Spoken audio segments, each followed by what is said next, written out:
Last week we're in Hebrews chapter 2 last week, and we looked at the danger of drifting away. That Danielle mentioned earlier, the danger of drifting, that we can be driving down that path of life, and just not even pay attention, and our spiritual world we'd suddenly go off the path and crash and burn, and it causes all kinds of issues. And so Hebrews, the author of Hebrews says, we need to pay closer attention. Pay closer attention. See where you're driving, see where you're going. Pay close to Jesus, pay attention to your faith so that you don't drift off the path.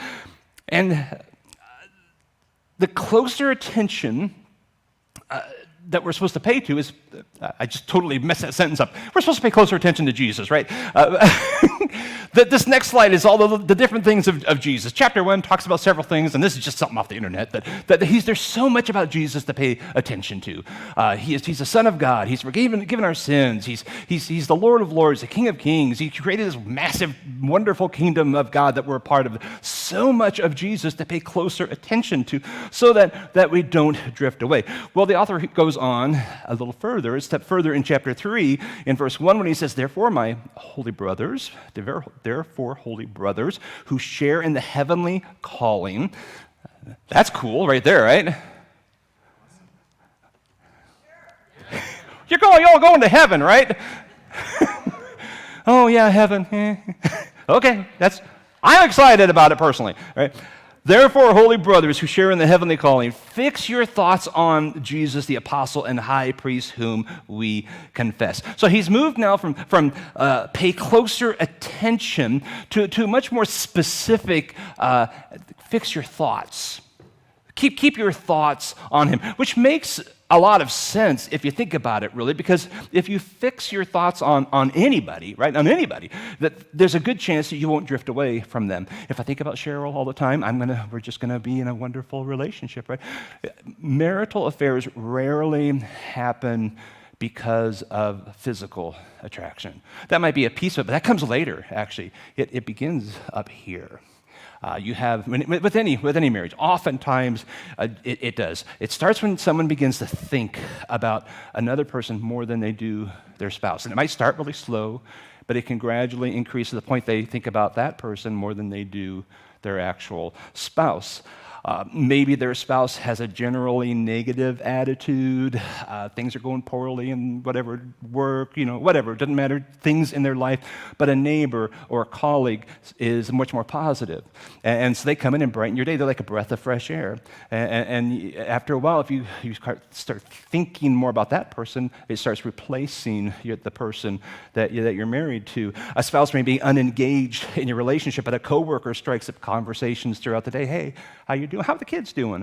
I heard one, fell and skinned their knee the other day. What are you doing this weekend? They're just making conversation, but you start receiving it as, oh, they're so kind. They really care about me. And they do, or they wouldn't ask. And it's appropriate to think nice thoughts about them. They're obviously nice people. But if you start to fix your thoughts on them, you start thinking about them more and more, even when you're not with them. Hey, I wonder what so-and-so is doing right now. Or I wonder what so-and-so would do about this. That's when you start getting into dangerous waters in that relationship. Those thoughts will lead your heart, and then you start becoming more attracted to that person. You begin to think more highly of them than your own spouse, and you're headed for trouble. Your thoughts tend to affect your heart, and your heart affects your actions. Fix your thoughts on Jesus, the author of Hebrews says, so that our relationship doesn't suffer. So it doesn't stray, like he said in the first chapter. It doesn't start wandering away. And he'll explain it in the next few verses. The reason to fix your thoughts on Jesus is he doesn't want our hearts to harden toward him. That will affect our relationship if you have a hardened heart. Most of us have first love stories. Mine's pretty simple. I met a gal when we were 16 and fell in love, and she was in love, and she was the only person for me ever. We're going to get married and live forever, and I was going to be with her forever, and we were wonderful, and then my heart drifted, and her heart drifted, and I don't even know who she is now. We all have stories like that probably. And the heart's a fickle little thing. My mind started thinking of other things, and my heart started going that way. Her mind thought of other things, and her start going the other way, and it's just how it works. So the author of Hebrews says, why don't you go ahead and fix your thoughts on Jesus because we want that relationship to be healthy. It's important to understand in this relationship with Jesus that in your relationship with him, just so we're clear up front, that God will never be the one who leaves us. All right. So if anyone's going to drift, it's not going to be him. It's going to be you. If anyone's thoughts and hearts and actions wanders, it's not going to be his. It's going to be ours. And if the relationship ever goes sour, it's us. Right. It's just good to know. Bible says he never leaves us, never forsake us. He's always there with us. He's for us. Right. He's for us. And just in case just reading the verse, fix your thoughts on Jesus, isn't enough, you're like, yeah, that sounds good, but what's for supper? He does the rest of the chapter give us some arguments as to why you should fix your thoughts on him. So there's three really good reasons that he gives in the text here why we should fix our thoughts on Jesus. The first one being that he is faithful and will not waver. He just is faithful. He does what he says. He always has, always will. Verse 2, he was faithful to the one who appointed him. So Jesus was faithful to the Father. Father appointed him to come, go to the earth, go to the cross, give your life, bleed for the sins of the people. He was faithful to the one who appointed him, just as Moses was faithful in all of God's house. Now Moses, it kind of imply it in that little opening video. He was the revered leader of Israel. People loved him. If they had a dollar bill, it'd be Moses' face on it, right? If they had named streets and schools after famous people that they really revered, people would be graduating from Moses High School this spring. It's because Moses is the guy. He's the one everyone cared about. If there were statues in parks, it'd be Moses' statue because he was that guy, the one who led them out of Egypt, the one who interceded for them on behalf of God and them, the one who received the law from God and passed it on to the people. He was the guy. He was the guy. The author here is saying as good as Moses was, right? As good as Moses was, Jesus is better. He is superior. Jesus was faithful to God unto death. Jesus did exactly what he said he would do. Jesus was completely faithful, bringing forgiveness of sins, making available to everyone, even the ones who killed him, could have their sins forgiven. Jesus was even superior to Moses. As much as Moses did for the nation, Jesus did more in staying faithful to God. Moses did have that time when he kind of disobeyed and couldn't even go to the promised land. Whoops, that was awkward. Jesus didn't have any of that. He was completely faithful. So why fix your thoughts on Jesus? Well, he's faithful. He will not waver. Follow his example. But secondly, because his accomplishments make him worthy of our attention. He goes on in verse 3, Jesus has been found worthy of greater honor than Moses, right? Greater honor. Just as the builder of a house has a greater honor than the house itself, for every house is built by someone, but God is the builder of everything. Moses was faithful as a servant in all God's house, testifying to what would be said in the future. But Christ is faithful as son over God's house, and we are his house if we hold to the courage and the hope of which we boast. So chapter 1 tells us that Jesus is worthy because of who he is, and chapter 3 kind of talks about, well, he's worthy because of what he's done. Look what he's done. He's done so much for us. It's cool that Moses built a nation, and he brought the law and he put them all together and really gave them some form. It's great that Moses brought the word of the law to the people. Jesus is the word that became flesh among us. Jesus built this fantastic house at the church, the kingdom. We're part of this kingdom, this worldwide church, which is superior to the house that Moses built. Now, I've never actually built a home. How many of you built homes? Had homes built you? I know several have. No, a lot of people have. I haven't been through that process. But in talking to people who've done that, one of my understanding, and you can confirm, isn't it kind of important who the builder is? A little bit. You can have a great plan or a great pamphlet, but if the people go bankrupt halfway through the process, that's a challenge for you. Or if they cut a bunch of corners to save money, and you find out 2 or 3 years later, well, the roof is leaking and foundations, you have issues that you want to. You want to make sure you get a builder that is worthy of your money. It's hard-earned money, a lot of planning, a lot of blood, sweat, and tears, family arguments, maybe. We won't go into that right now. Discussions. And then you trust this builder to build this home for you. You want to get the right builder. Well, you look at the builder, Moses is great. Jesus is even better. And Moses built this great nation. Jesus built like the earth, right? The earth is still spinning. Things seem to be working well, right? The moon's still out there where it's supposed to be. The sun's still shining. As a builder, he's done pretty good. He's done all right. He's a guy you can pretty much trust in so many ways. He's never made a mistake. He's never backed out of a project. He never got halfway. Maybe the aardvark. I don't know. Did he get halfway done and go, or platypus or something? I don't know. I mean, for the most part, he's trustworthy, right? 100% trustworthy. He always does what he says. He's never let anybody down. So his accomplishments are worth considering. His accomplishments are a reason to fix your thoughts on him. Well, I want to know more. He seems to know what he's doing. He seems to have a good reputation. He seems to always do his job and back it up. He's someone to put trust in. And it's worthy to be a part of his house. I want to be part of his house. It's an awesome house, right? Make sure you're with me. Honestly, really, I don't know what I'd do without the church. I don't know. As long as I can remember, I can think of earlier, but my life has revolved around the church. The body of Christ, worldwide, but it's always a local one that you just plug into, and your life and soul is there. I can't remember a time when my world didn't center around the church. So many friends, so many experiences, so many memories of my life all center around this great building that God has built, the church. Some here, some in other communities, some across the globe now, as I know believers in other parts of the world. And I was thinking this week, I don't know of a single one of you in this room, except for Jim, that I would know without the church, without Jesus Christ. Jim we knew in high school, so that doesn't, whether there was a church existed or not, I've been like, hey, he would have said, hey, But other than that, would any of us even know each other? Probably, but we have this body of believers. We have this bond through Jesus Christ that brings us together. And in many ways, and this is true in any church, we may not have anything in common other than Jesus. There's a good chance we wouldn't be running around the same circles.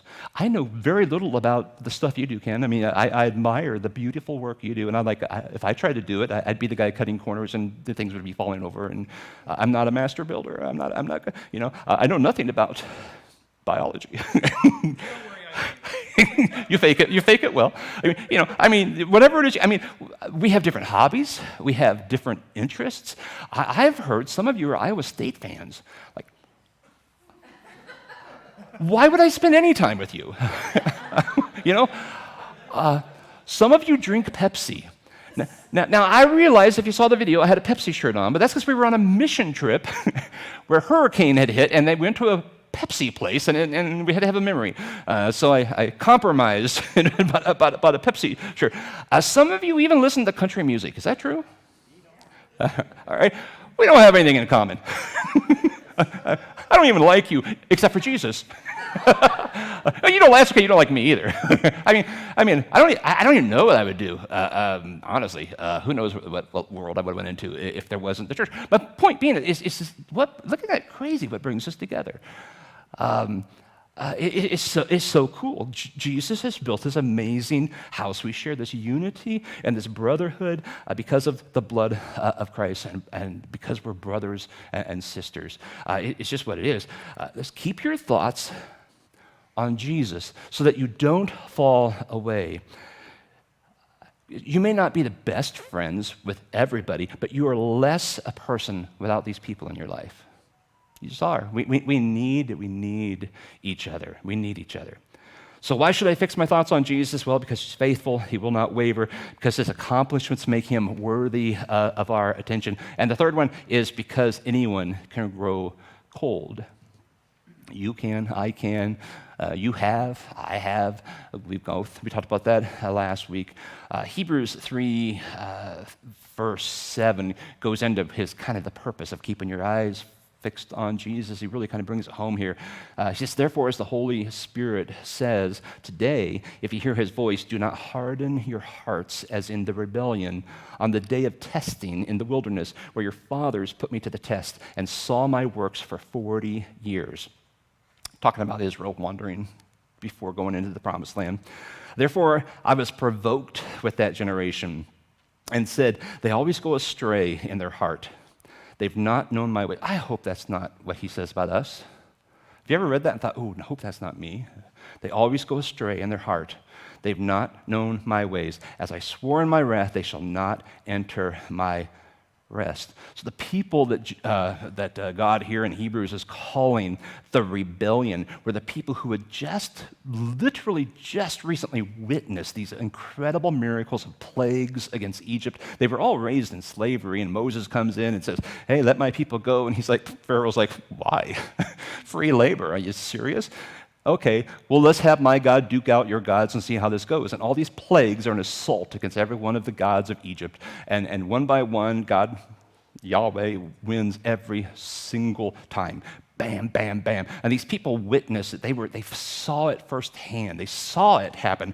And they experienced Pharaoh saying, get out of here, leave. And they all left in a hurry. And they get to the river, right? And they're like, okay, now what do we do? Because now Egypt changed their mind. They're bringing the army out against us. And they're the one we saw the movie, but they actually saw the real thing when like God just split the river open and dried out on dry land. They ran across the river to safety. And then the Egyptian army came in after them, and God said, ha, and put the water back down. And they lost the entire army without a soldier fighting. Egypt completely lost that day. They saw these miracles. You think they'd be like, yeah, God, and here they're the ones who wasn't that much longer, days later, that they're at the promised land, and they send some spies, and 12 spies, and 10 come back and say, oh man, we can't do this. They're big, they're giant people. They got military is superior. We're just a bunch of slaves. What do we know? I can make bricks. But I don't know if I go to war against those guys. And 2 of them come back and say, God's got this. Let's do it. What's the problem? Let's go. Let's do this. And the people decide, nah, let's not. Promised land it's already occupied. Let's do something different. And that's the rebellion. That's what Hebrews is talking about when it talks about the rebellion. That God had did this amazing thing in their lives, and he said, all you've got to do is just keep obeying me, and I'll take care of the promised land. That's all you got to do. Just trust me. They're like, we don't trust you. Their hearts grew hard in days. After seeing stuff that you and I have never seen. I've never seen it. I've never gone across a river on dry land. I've never seen all these plagues that, and all that stuff. And the author of Hebrews here, it's an 11-day journey from where they were to the promised land. And because of their unbelief, it took 40 years of them wandering around, dying one by one for the unfaithful people to just finally park and go into the promised land. What a price they paid. And so in Hebrews, God's telling the Christian, look at what God has done for you. He has done so much. All the things we've talked about, salvation and forgiveness and grace and all this wonderful thing of Jesus. He's done all of these things. He goes, don't walk away from that. Don't let your heart get hard and say, I don't know, there's so many other things to do. I got other things I want to be, this kind of holding me back. Don't walk away from this because your heart has become hard. He goes on in verse 12, take care, brothers, lest there be in any of you an evil, unbelieving heart, leading you to fall away from the living God. That is all of us. We all have that heart. If it's not guarded, if we're not watching, if we're not paying attention, if we're not fixing our thoughts on Jesus, right? But exhort one another every day, as long as it's called today. Well, that's forever, right? Yeah. That until Christ comes back, that none of you may be hardened by the deceitfulness of sin. For we have come to share in Christ, if indeed we hold our original confidence firm to the end, as it is said, today, if you hear his voice, do not harden your hearts as in the rebellion. Don't be like they've done in the past. God's been through this history thing. He's been through the cycle of human generations. He's like, I know how this works. Here's how you can prevent a hard heart. Verse 16, for who were those who heard and yet rebelled? Was it not those who left Egypt led by Moses? And with whom he provoked for 40 years? Was it not those who sinned, whose bodies fell in the wilderness? And to whom did he swear that he would not enter his rest, but those who were disobedient? So we see that they were unable to enter because of unbelief. What is it that causes a hard heart? I mean there's multiple things. Sin could do it. You can go back to the example of Adam and Eve. When they ate the fruit, all of a sudden, when Jesus came into the garden, when God came into the garden, they ran and hid behind a bush. That seems like something's not right in the relationship, right? I mean, I see you, I'm going to go on the other side of the street. I see you, I'm going to pretend like I'm going to go down a different aisle, pretend like I didn't see you at Walmart. There's something that's gone on with the heart here. Sin will do that. A rebellion against God in some way will do that. And we've all sinned, and so if there's continual sin, that'll just kind of keep you away from God. You're going to avoid your prayer time, maybe avoid church, you're going to avoid Christian people. I mean, you just start avoiding things which will lead to a hard heart. That definitely will do that. A hurt, a disappointment in life or within the church. Someone at church said something that hurt your feelings. Because there's other people here. I mean, you're going to hurt each other's feelings. Sometimes, I might be hungry, and I might be make me hangry, and I'll say something I shouldn't have said, and someone says, I'm leaving the church. That can cause a hard heart. All of a sudden now, every time I see that person, I don't like them. I think terrible thoughts when I hear their name. If I see them on social media, I have to run from them, block them, hide, unfollow, whatever. All these things that we'll do to avoid people, we'll do the same thing to God. Well, if this happened in my life, it must be your fault, God. I lost my job, it's your fault. I had a poor diagnosis, it must be your fault. We'll blame God, and that will cause a hardening of heart. Laziness will do it. Apathy. The things we talked about so far, I'm not paying attention to my faith. I'm not fixing my thoughts on him because I got other things to do. I'm just, I got a ball game to watch or whatever. It's just spiritual laziness will cause a hard heart, as will busyness. We can be just so busy. Our schedules are so full of stuff we don't have time. Danielle mentioned that. Sorry. Her schedule has been so crazy, and that it's like I'm trying to just read one verse, And if you're not careful, you're not paying attention, that can lead to a hard heart.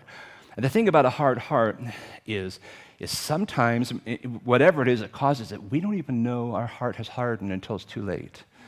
Until we're already. We don't know until we see that person. We're like, ugh. Like, why did I go, ugh? I don't, something has changed in me. They're still just walking down the street, and you're like, ugh. They're still posting, cat videos on the internet, and you're like, I hate that cat. It's like, they didn't do it. Something has changed in you. Change that to your relationship with God. Sometimes we don't know. So here's how I want to end this morning, and I think I do this periodically. I think I've even done. I'm sure I've done it here. I guess I could have looked, but King David in Psalm 139 has this. The psalm is a great psalm. It's a whole thing setting up. God, you know everything about me. You know my thoughts. You know my actions before I do them. You wove me together. Wove me together in my mother's womb. You know literally everything about me. And he ends with this prayer. After saying several verses of things like that, he ends saying, so here, God, since you know everything, you know more than I know about me. I lie to myself. Do you lie to yourself? Yeah. I look in the mirror and say, you're looking good. And then other people go, sorry, what happened? We lie to ourselves. In Psalm 139, he ends after saying, God, you know everything. You are the perfect. You know everything about me. He says, search me, God. I think this is a dangerous prayer, but a healthy prayer. Search me, God. You already know it, but I want you to go deeper. Search, do a full scan, right? Every single thing in my heart, mind, soul. Search me, know my heart, test me, know my anxious thoughts, know everything. I don't want to hide anything. I know I can't anyway, but I don't want to hide anything from you. See if there's any offensive way in me. And really, that last little phrase, he's saying, and tell me about it. Lead me in the way of everlasting. He's setting this, saying, God, I don't want to have a hard heart. And here's a guy who's done it all. Sung psalms, had affairs. Wrote wonderful praises to, hey, let's kill this guy. He's done it literally all. And he's like, I just want to be right with you, God. And here's my encouragement today. We're gonna leave that verse up there for a few moments. And I want to ask you, this is a dangerous prayer, it's up to you. I don't know what's in your heart. You don't know what's in my heart. We don't know. We just don't know. But God does. If you would spend a few moments just in quiet reflection and prayer, quiet prayer, just you and God. That's it. You're just you two in the throne room. Everybody else is gone for a few moments. And concentrate on that. Pray that prayer for you. God, search my heart. Search me. Reveal to me anything. Have I hardened my heart in any way? Have I drifted in any way? Please run that scan and lead me in the way everlasting. Show me what to do to soften the heart. I think the rest of Hebrews will talk about some of that stuff. But it's a great prayer. I'm going to give you a few moments to do that. We're going to end with a song that's another prayer of just saying God's blessing on you. God bless you. That's the song. So go ahead and pray.